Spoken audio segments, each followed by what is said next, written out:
सब वेदना सताने लगी।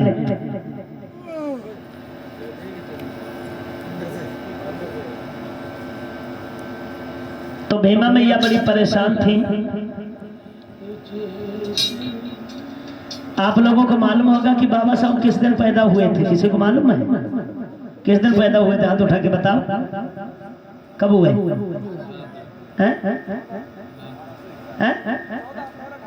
तुम हो तो बताओ कुछ, कब पैदा हुए, किस दिन पैदा हुए? 14 अप्रैल। कहीं से सहूलियत का उत्तर नहीं मिल पाया। जिंदर तुम्हें तो नहीं कहना चाहिए था। मैंने नहीं साहब नहीं, मैंने तारीख नहीं पूछी, दिन पूछा है। दिन पूछा है।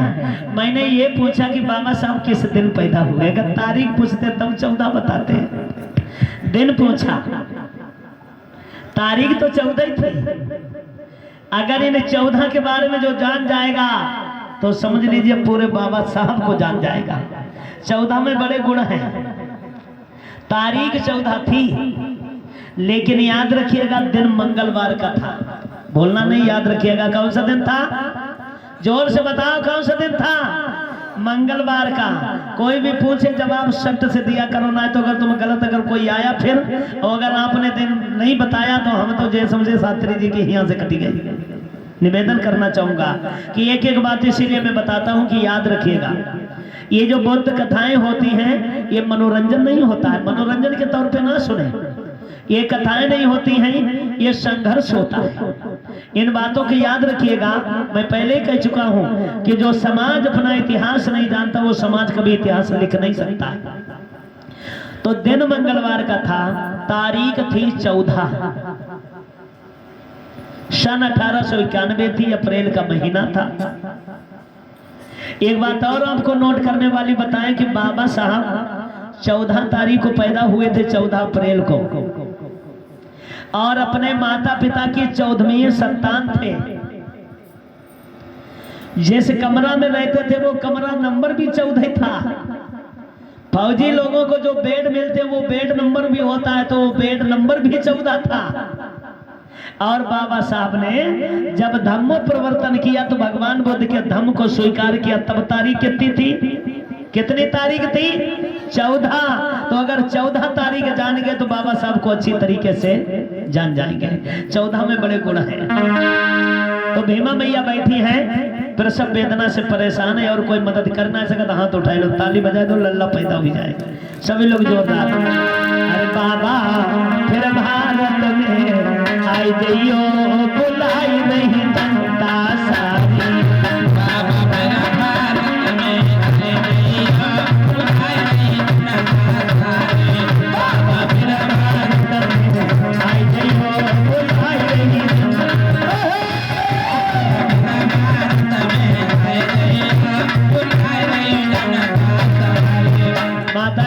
कंधा से ना ठोको।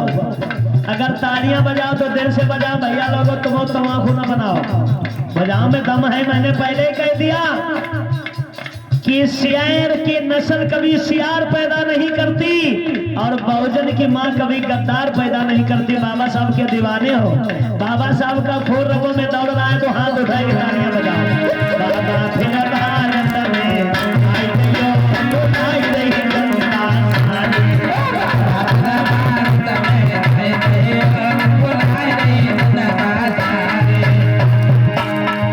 हमको भीम पढ़न नहीं देते, हमको भीम पढ़न नहीं देते, हमको भीम पढ़न नहीं देते, हमको भीम पढ़न नहीं देते।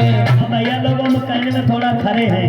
ये दोस्त देखो तालियां कैसे बजाओ, ऐसे पता कौन बजाता है मालूम है? नहीं बजाओ, मरीज और हम भरोसे। समझ लो 6 नंबर वाले बजाओ। हम लोग सही है, हाथ उठा के बजाए यार, जब कमानी है हाथ उठा के तालियां बजाए। हमको भी पढ़ना नहीं देते, हमको भी पढ़ना नहीं देते, प्रोफेसर बन के आई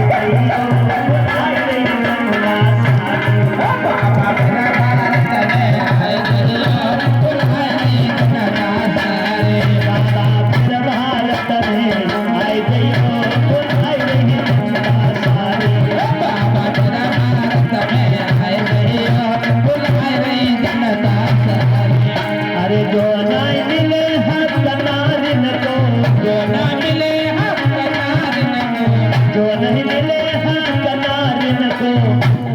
नारियों को पढ़ने लिखने का अधिकार किसने दिलाया? किसने दिलाया?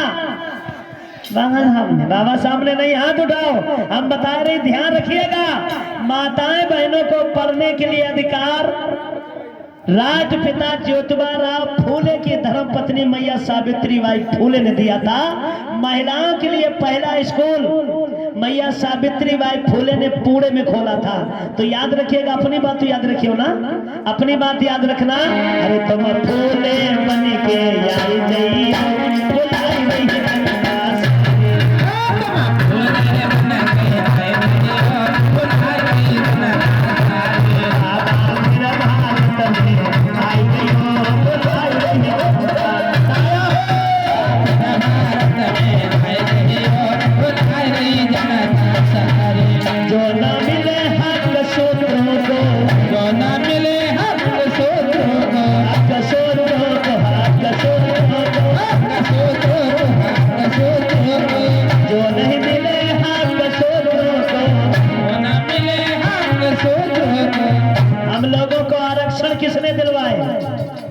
किसने दिलवाए भैया?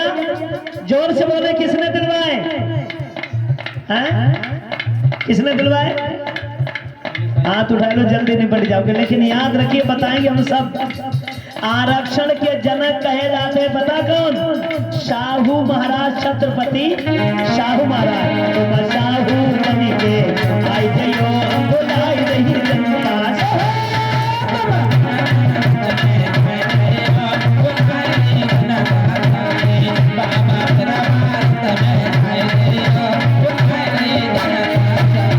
हमको नीर पियन नहीं देते, हमको नीर पियन नहीं देते।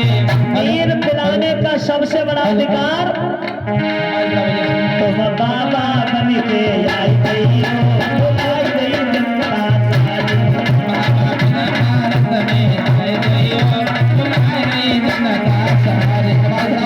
होई भन